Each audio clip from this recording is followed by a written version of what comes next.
Welcome to this flight of the Retail Pilot. I'm Ken Pilot, former CEO and current brand advisor, investor, and board member. I'm thrilled to share with you some of the insights from retail's leaders and legends, as well as my perspective on retail today. This podcast is sponsored by the following. Want to drive more traffic and conversions on your e-commerce site? Brands that use video see 41% more traffic from search engines. And that's just the start. Meet Firework, the leader in AI-powered video commerce. Trusted by brands like L'Oreal and Unilever, Firework turns any page into an immersive, shoppable experience. From pre-recorded long-form content to short-form and everything in between. With Firework, you can easily integrate social media videos into your product pages and run pre-recorded digital showrooms with shoppable content. Plus, Firework offers AI-powered virtual assistants to personalize shopper experience and drive higher conversion. That's why I'm an investor and advisor. Learn more at firework.com. Welcome back to the Retail Pilot. Today, I am reconnecting with Saks Global CEO Marc Metrick. In our first podcast together 2 years ago, we covered much of Marc's journey, including his struggle with alcoholism and how he overcame significant challenges. In 2012, Marc was also given a second chance at work by Richard Baker, now executive chairman of Saks Global, and rejoined the company. In 2015, he was named president of Saks, rising to the CEO job in 2021 after consummating Saks' split of its businesses into two companies, e-commerce and brick and mortar. Most recently, Marc led the buyout of Neiman Marcus Group, including Neiman Marcus and Bergdorf Goodman, which we will discuss, as well as the current status of Saks. Marc, it's great to see you again. Nice to be here with you, Ken. Thanks for having me. You've been busy? Absolutely. I would have to guess you've been busy. I mean, no small task, but talk to us a little bit about the strategic motivations behind Saks Global's acquisition of Neiman Marcus Group for $2.7 billion. Yeah, it's interesting. Ken, and you and I sort of off this pod have spoken about the industrial logic behind this, and you've been around long enough. It became necessary for luxury to scale. And for so many years, luxury was about bespoke, individual, one-on-one. And that's very important for the customer. But as an industry, the brands actually themselves began to scale up. And you saw that with obviously LVMH in the late 80s and forward and Kering. But then you even saw, Capri start going there, Tapestry, doing it. And the last sort of part of the industry that was not scaled appropriately was the retail. And we saw this as an opportunity. We tried for 6 or 7 times each other with Neiman Marcus and Saks to get this sort of combination done. And we saw the right opportunity, and here we are. When you think about some of the challenges you've faced putting this together, integrating these brands, these companies, how did you address them? I mean, what were the biggest obstacles to getting this done? I think you had a lot, in hindsight, easy, right? But like I said, we've tried this. I've been at Saks for 30 years. We tried to put these two companies together many, many times. And there were lots of different challenges, whether it was ownership structure, timing, market timing, valuation, whatever. I think, now when I look at the biggest challenges is the market ready for this? Can we all lock hands and do something great together? And that's what we're trying to get done. But I don't see a lot of risk or a lot of challenge in really executing what we want to do. Outside of Nordstrom, where does a customer shop today for a curated luxury experience? I mean, who would you even consider to be a competitor to Saks/Neiman Marcus? Well, Saks Global, look, there's opportunities, and it's not as much a competitor because the consumer doesn't think like that. The consumer thinks I want something, I'm going to get it. I think you have the suppliers themselves are a significant portion of our competition, which, by the way, was another sort of reason when you think about the industrial logic of this combination was to make sure that we remain important to the supplier. And that's really our biggest alternative for the consumer that's out there. I think the biggest change I've seen over the years, maybe the past couple of decades, is the luxury brands really gravitating to direct to consumer. They used to be so reliant on department stores for the physical footprint, and now they seem to be opening up stores They're finally starting to get a little bit more savvy with online, but they are less dependent now on retailers selling their product. Has that put pressure on you in terms of building relationships, building out space, creating shops with luxury brands? You know what? It's interesting. The verticalization of luxury started in 1996. I was a merchandise planner at Saks, and we converted Louis Vuitton from a wholesale business to a concession business. Okay. And that's really when the fuse got lit. So to your point, when you say a couple decades, it's interesting, right? We're hearing about DTC now as this trend in luxury. We've been living with it for a while. Actually, I think it's very different. I think it's a different consumer. I think that the brands, the smart brands, truly recognize the value of having an entry point for the consumer. We did a lot of research around this transaction to see where the consumer shopped alternatively. And it was interesting because the shoppers that buy this product at Saks inside of their concessions, which they consider retail in their own DTC, but it's inside of Saks. So it's a win-win for us from a consumer standpoint. That's where we have to be, but they're different customers, Ken. The customers that shop in the directly operated stores are much different than those that are entering through our environment, Neiman's environment, for sure. So there's a 1 + 1 is 3 for the brands that understand it. Prior to the acquisition, you'd spent a fair amount of time creating two companies, Saks Online and Saks Stores. How has that been impacted by the acquisition? And do you see moving in that direction with Neiman's, and maybe not Bergdorf's too small, but at least with Neiman's? Will there be this division of online and stores? Will that continue? No. And I think, look, when we did what we did, I think we got a couple of derivative benefits out of that separation. First of all, Saks built a muscle around e-commerce and digital that it otherwise would have taken a lot longer for it to build. 2, we were able to acquire talent around the tech space. And you know this, Ken, both tech and data that we would not have been otherwise able to attract as a quote department store. And then third, with the separation came an investment from a third party that enabled us to modernize our tech stack and actually facilitated the integration of the companies, because Neiman was sort of on this on-prem server-based ERP, and Saks.com, not HBC or Saks Stores, was in the cloud with Workday, with a full suite of modernized Salesforce capability. And that was all enabled through the separation. But then coming back, you don't get the synergies and the full rationalization of scale if you're going to divide like that. So when we decided to make the scale play with Neiman, Bergdorf, and Saks, we wanted to make sure we went all in on that. So it's all folded back in. It's not operating as an e-commerce company, though you have certainly built some best-in-class practices in e-commerce, but it's operating now as an operating unit, not separate companies. Correct. And we have a vertical for the e-commerce business, and that's okay. But as far as like back in the old days, we had separate balance sheets, separate companies, separate boards. This is all one, sitting on one platform and running, and that's the plan. When you were pulling this group together, you must have had some idea around obvious savings that could be had, some synergies that would exist, a way to pull these companies together and save some dough. I had a chance to have breakfast with Rob Brooks a couple months ago, and he seemed to be working pretty hard too. Can you share with us just some of the big wins that you've realized so far in this endeavor? Yeah, sure. Look, I mean, unfortunately, there was a lot of redundancy in just jobs. These are two companies, and this isn't even Gap and Banana Republic, okay? Just to go back to your root, this is Coke and Pepsi. I mean, this is like same clientele, type of clientele, same supplier base, same geographies, and you just have, a lot of people doing the same thing.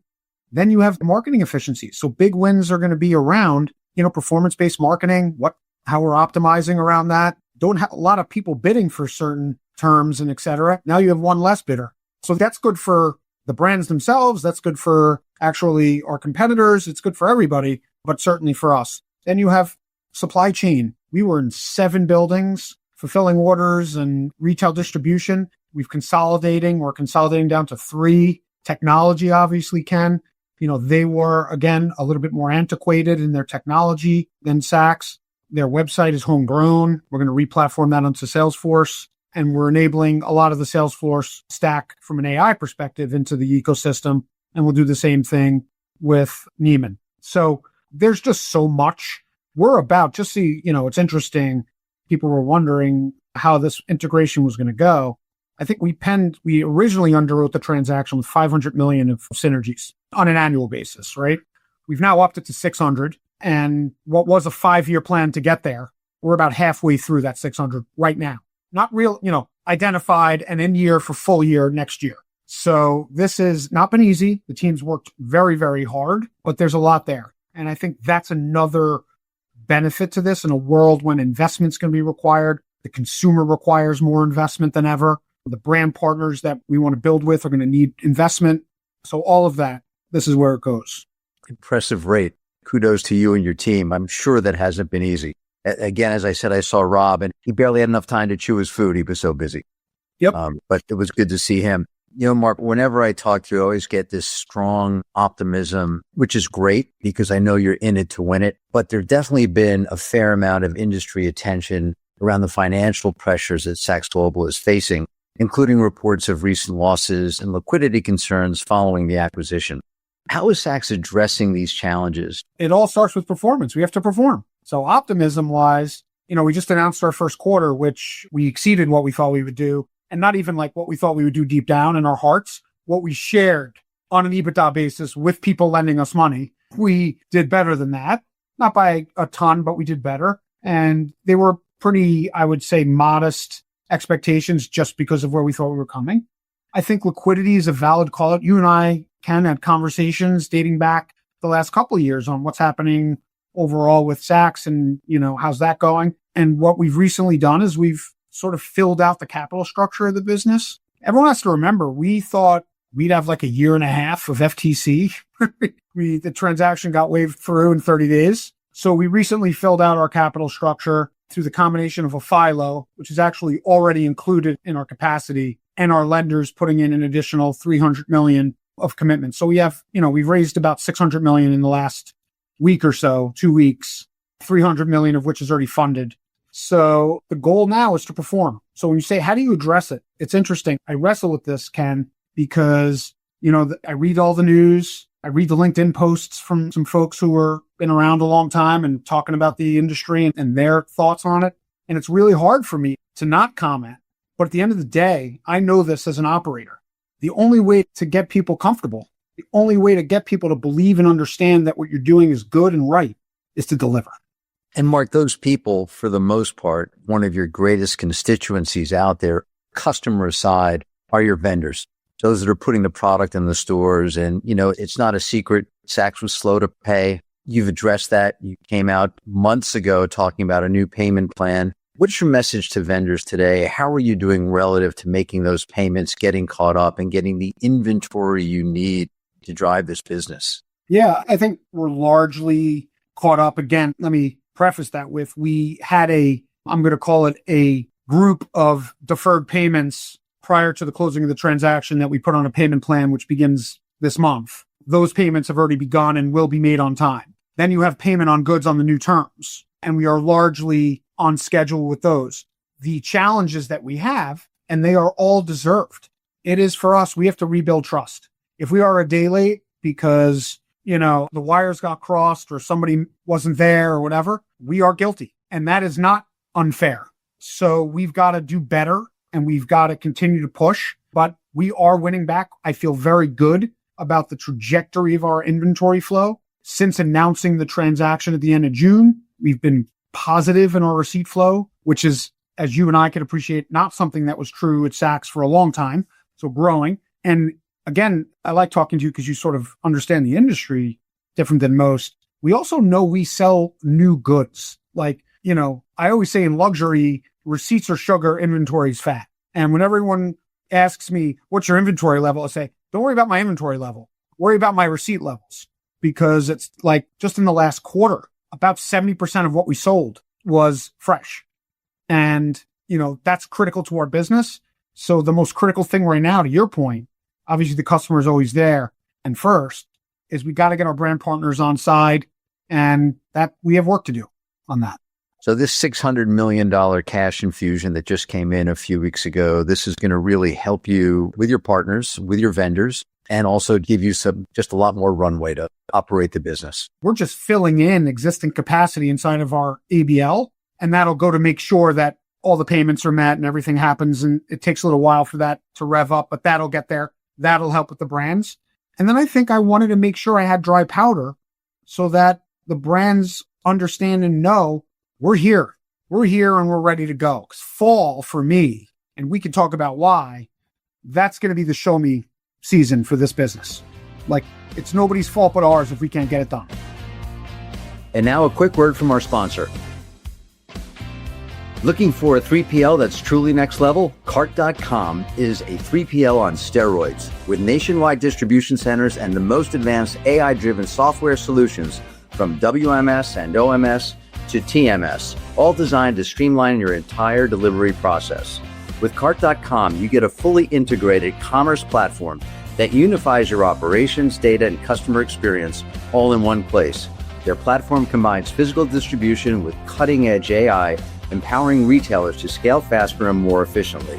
Whether you're D2C, B2B, or omnichannel, Cart.com connects your tech stack, simplifies your logistics, and powers your growth from click to customer, enabling distribution for Janie and Jack, Portland Leather Goods, Tom's, and many more. Cart.com. Today's podcast is also brought to you by Simulate. Search has changed. Today's shoppers don't type keywords, they ask questions, full sentences, 35 words on average. Legacy search engines can't keep up, but Simulate can. Simulate's the first AI-native commerce platform powered by Commerce GPT, built to understand intent, not just match words. That means smarter results, fewer dead ends, and higher conversions automatically. Visit Simulate AI, that's with a C, Simulate with a C, to see how context-aware AI is reshaping commerce in-store and online. And we're back. Marc, let's talk a little bit about your vision, the art of you, and innovation in luxury. I want to hear you explain a bit more of what the art of you means, delivering an individual shopping experience in practice at Saks Global. Yeah, so go all the way back, Ken, to even when I started at Saks, but even before that, like the 80s. And the personalized experience was owned by the luxury retailer, right? When you walked into Saks or Neiman's or Bergdorf or Bonwit Teller or wherever in 1989, and then Barney's, and your stylist knew you. They knew your birthday, they knew your anniversary, they knew what you bought last month, they know what you like, they know your size, they know everything. And forever, luxury folks took that for granted. And then people like you came along and the data and the revolution hit, and that was the greatest equalizer. I mean, my grocery store knew what I liked, what I ordered, when my birthday was. Starbucks knew.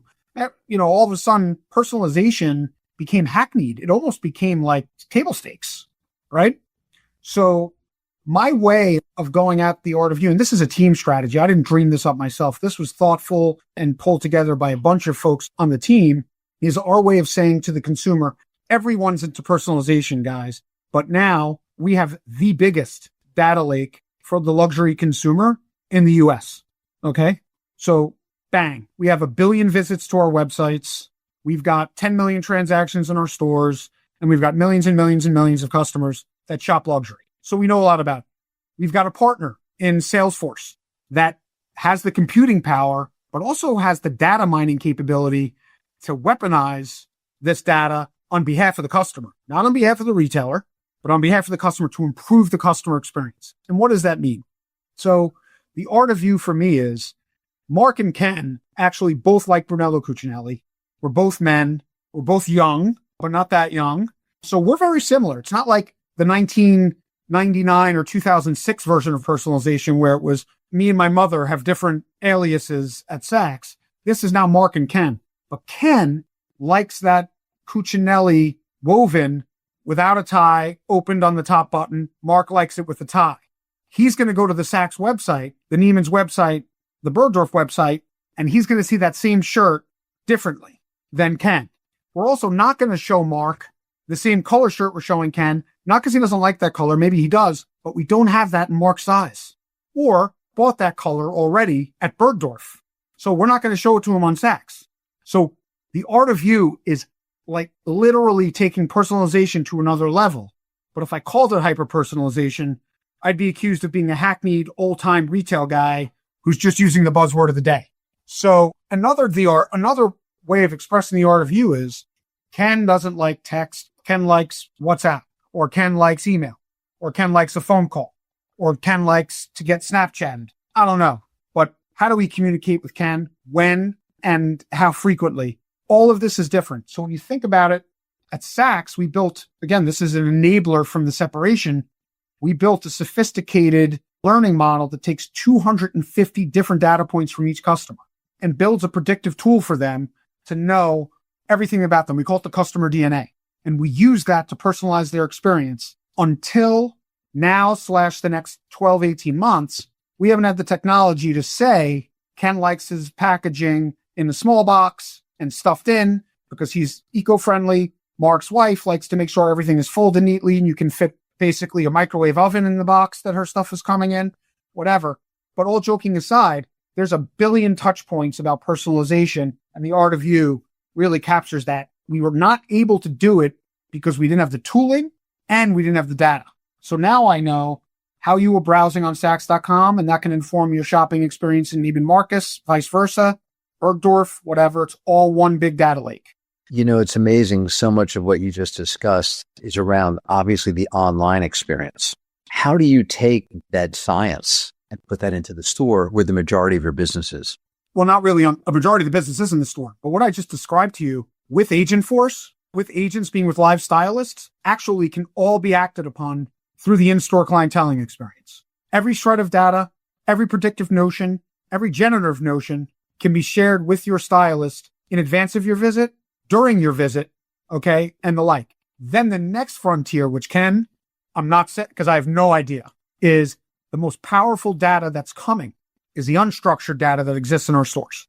I have no idea if you walk left or right. I have no idea what you pick up and put down. I have no idea what you try on and put away. I have no idea what you say when you look at something. It's getting all of that unstructured data ingested into our platform, okay? And while I say that sounds wild, you and I both know that there's labs everywhere right now where people are figuring out how to do that, okay?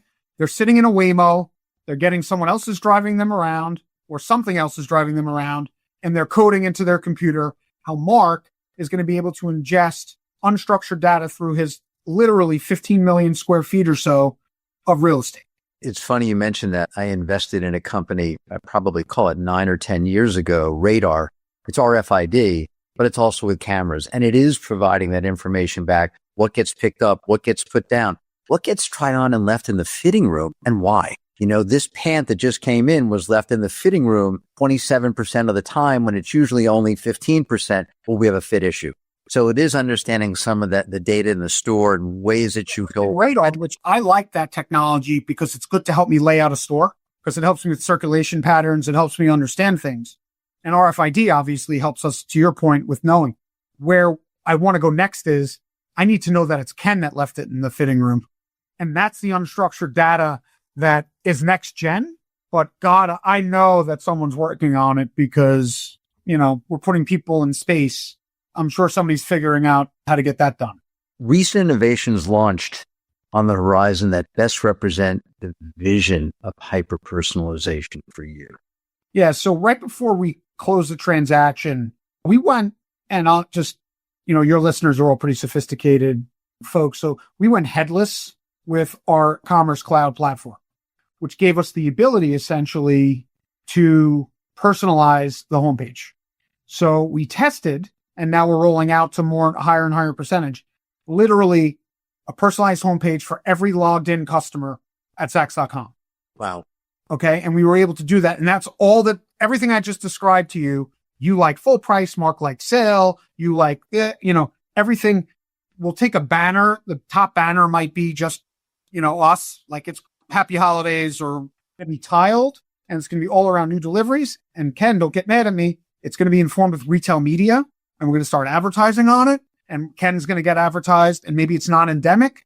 Maybe you're going to Jackson Hole. Maybe you're going to Big Sky, Montana. Maybe you're going to Aspen. We are to know more about you, but to be able to personalize the Saks.com homepage was the first big sort of push. And as we roll, that's just with the CDP from Saks. As we roll the Neiman data into the platform, the Bergdorf data into the platform, we'll become smarter about Ken to inform a Saks.com experience.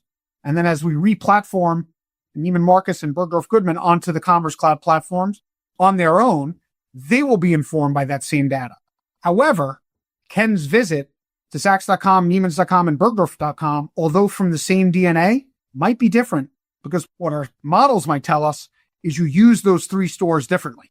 And which is something we learned early on when we started doing research into differentiation and everything, is that customers look and see and feel these brands differently, even if they shop across all three. So that's why the art of you means more and more. And that's what this personalization on the Saks.com homepage means. Any thought about creating a unified brand online, combining Saks, Neiman's, and Bergdorf, just as other brands do? Not a lot do it, but some combine them so you can go easily from one store to another. I'd rather maybe have, again, the personalization, the on-site selling moment, and the inventory accessibility be shared, but the environment unique, the assets unique. So Bergdorf, that same dress from a brand might look different on their website, and that might be something that the customer comes to want. So, but we can still, can get all the benefit. Like the only reason you would switch a site is because we don't have your size or color. So now we have your size and color. You don't have to know it's coming from one pooled inventory. Yeah, you mentioned non-endemic ads. I'll circle back with you later, but if you're open to non-endemic ads, and I know Saks Off Fifth does quite well with non-endemic ads, we should talk because it's one good way to put some money into the coffers. I work with a company, Rocked. Those guys do a great job around that space. Let's talk a little bit about the state of luxury and the consumer today, which you know a lot about. Are you seeing shifts in luxury spending habits and consumer confidence in the US and globally right now? Yeah, I think obviously there's been a little bit of I'm not going to say a freeze, but I would say a slowdown. I think the consumer, for different reasons, as you look across the luxury continuum, the luxury consumers, like lots of different people, fortunately for us, because we can't just count on that sort of like prototypical luxury, core luxury consumer. But you've seen that core luxury consumer, for example, recently with all the market volatility and sentiment, they're very mood-based. They don't want to look like they don't care or like they're out of touch. So they're more cautious when there's things going on, whether it be macroeconomic or even globally, whether it be just, everything going on in the Middle East, et cetera. People will be more cautious. But by and large, what we see is when there's fashion, when there's something exciting, when there's a reason to buy, the luxury consumer responds.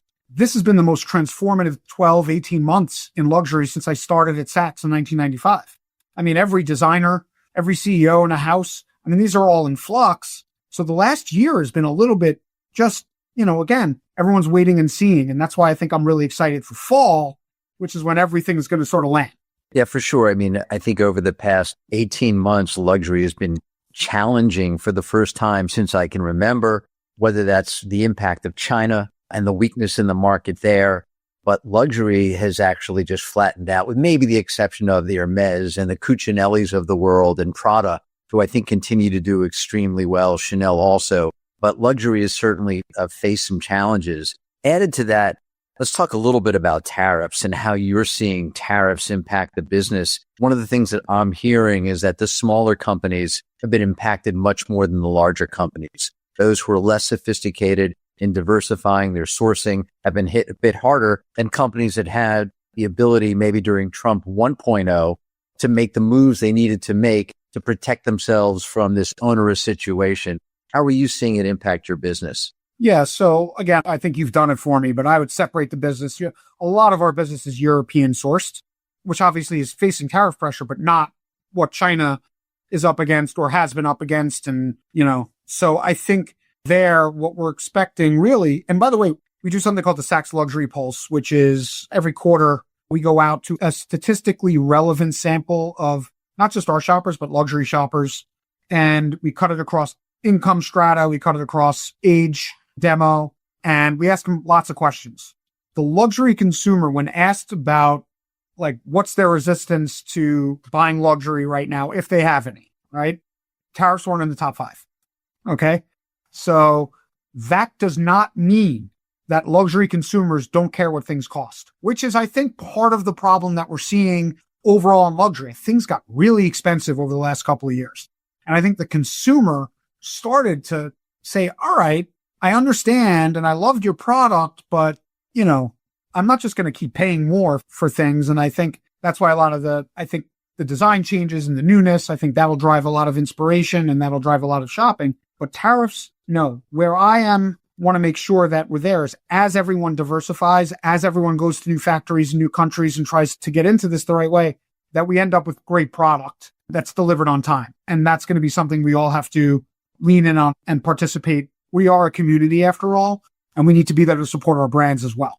Mark, on the flip side of that, are you seeing though prices start to creep up? What has been the impact on retails in the store to this point? And do you think that we will see more impact on retails as we go into the back half of the year? Dust begins to settle.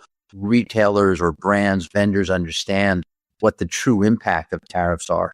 Yeah, I think we haven't seen anything yet because, nothing's been, in our business, we haven't landed anything that's would be impacted. August 1st is sort of everyone's like waiting. It's certainly been a little bit, everyone's sort of on a wait and see. And we've been told, again, when it's European and it was 20%, we were told to expect somewhere in that, mid-single to high single digit retail increase or wholesale increase coming through.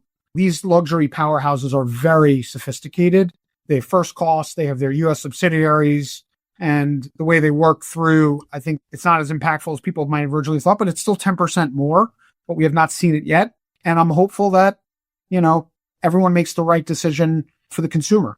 It was interesting. Walmart and Amazon came out today separately, but yet addressing one issue, which is price increases. And Amazon said they're seeing price increases. And Walmart said there aren't any. Walmart probably, I guess Amazon more similar to you in terms of the mix of how many vendors they work with versus having their own product.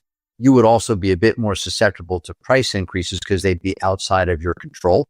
It depends on what the vendor community does. Walmart probably has more product that they produce. They're big enough to just say no to vendors, but it will be interesting to see where this thing shakes out because my gut is, it's going to certainly have a material impact on the bottom line of many vendors. I don't know how you can absorb, 10 points, 15 points more cost when you look at what EBITDA is, because that could pretty much wipe you out on the EBITDA line. But there'll have to be a lot of cuts made in the supply chain. There'll be cuts made with the vendors. And then, of course, vendors will pick up some of that as well. And some will get passed on to the consumer. But I think at least from my perspective with luxury now, at least we have some good tailwinds with the stock market. The market seems to be quite buoyant as we're getting towards new highs. The psychological income in your customer's wallet has got to be meaningful. Do you see a correlation with the market growth and the sales in the store like on a given week? Yeah, it's interesting. I was chief strategy officer of Saks during the Great Recession, and I was sent up to present literally to Ben Bernanke and the board of Fed governors. This is like 2008. And Sounds I did like this chart. Yeah. Sounds like a fun day. It was, I did this chart for them and we did a regression analysis. The R squared between our comps on a daily basis and the market was like 0.99. Like the correlation was tight. Obviously that was, 15 years ago, more than that. And I think less now. Where the problem is the 1,000-point swings and the volatility much more so, even when it's up and down. It's not even like it used to be when it goes up, sales are good. When it goes down, sales are bad. Now it's just like, geez, that was 100-point swings back then. So I think now it's more the volatility calming. I think all the tax stuff that's going through right now could have a potential positive impact depending on who the consumer is as well. So there's some green shoots coming through on the back, not just the headwinds from tariffs. Looking ahead, Mark, what excites you most about the future of luxury retail at Saks Global?